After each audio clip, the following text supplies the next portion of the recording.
Internet is currently on fire, and for once, it is not about celebrity gossip or the price of fuel. It is about a video that has surfaced from the heart of the Southwest that has many Nigerians asking very difficult questions about our national security and the future of our unity. If you have been on social media in the last 24 hours, you have probably seen the clip that everyone is talking about. A group of people, including very young children, marching through the streets of Iwo in Osun State. But they are not waving the green, white, green of Nigeria. No, they are waving the Palestinian flag, chanting Arabic prayers and shouting "Free Palestine" in a coordinated parade that looks less like a solidarity march and more like a show of force. This happened right here in Nigeria in December 2025, and the reactions have been nothing short of explosive. We need to really look at what is happening in that video because the details are what is causing the panic. This was not just a few people standing on a corner. This was a procession. You can see a man who appears to be their cleric or leader in front, directing the chants, and behind him are adults and, most heartbreakingly, children who probably cannot even find Palestine on a map. They are repeating words they might not fully understand, absorbing an ideology that is foreign to our land. And this is why the alarm bells are ringing so loudly across the country today. The video was brought to the limelight by Leye Olayinka, an aide to Nyesom Wike, who shared it with a caption that sent shivers down the spines of many who remember Nigeria's history. He didn't mince words. He said, "Na like this Maitatsine take start in Kano then. Boko Haram also started like this in Maiduguri." When you hear names like Maitatsine and Boko Haram, you know we are entering a dangerous territory. Those groups didn't start with bombs. They started with ideologies. They started with small gatherings. They started with the rejection of the state in favor of a different kind of allegiance.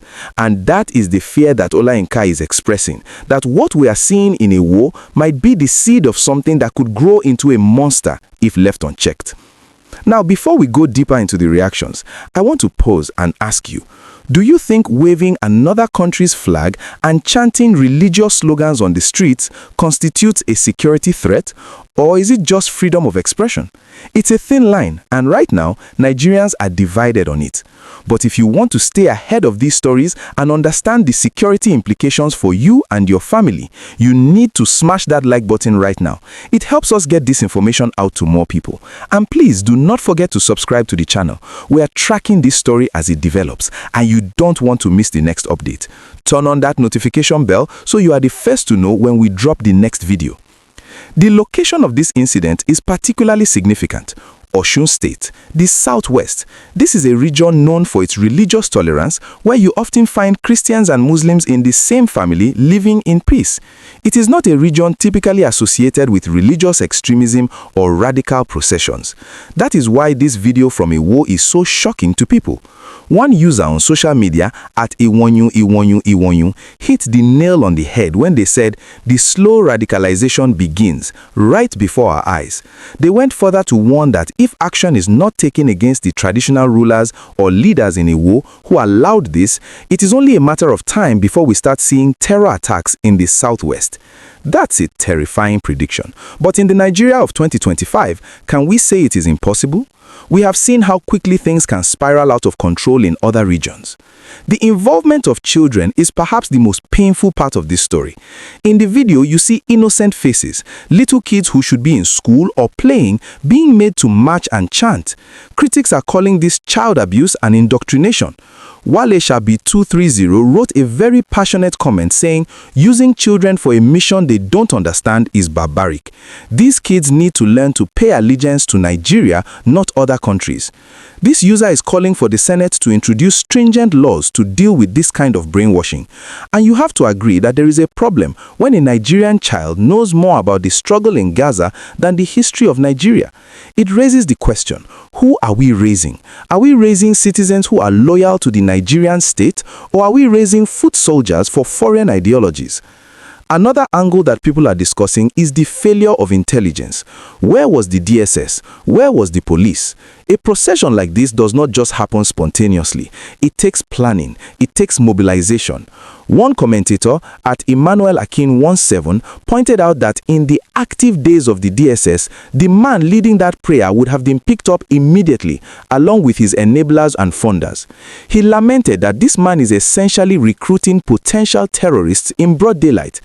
It's a harsh assessment, but when you look at the trajectory of insurgency in Nigeria, it always starts with a charismatic leader and a group of followers who feel they are apart from the rest of society.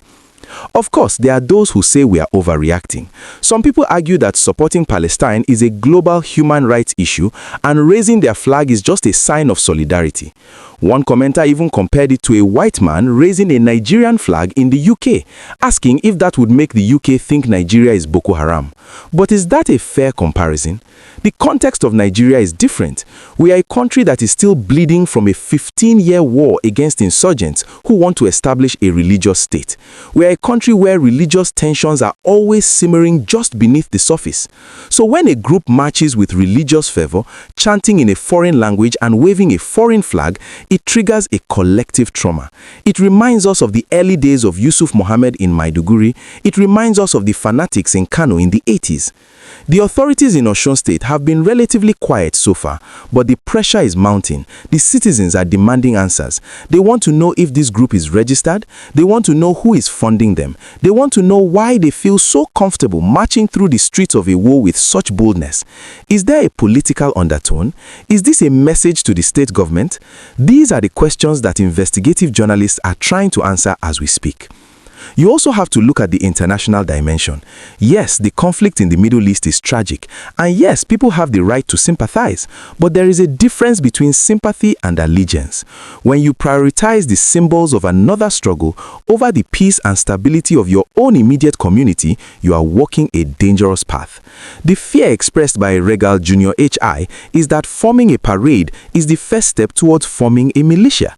Today they are marching with flags. Tomorrow will they be marching with sticks, and the day after with something worse?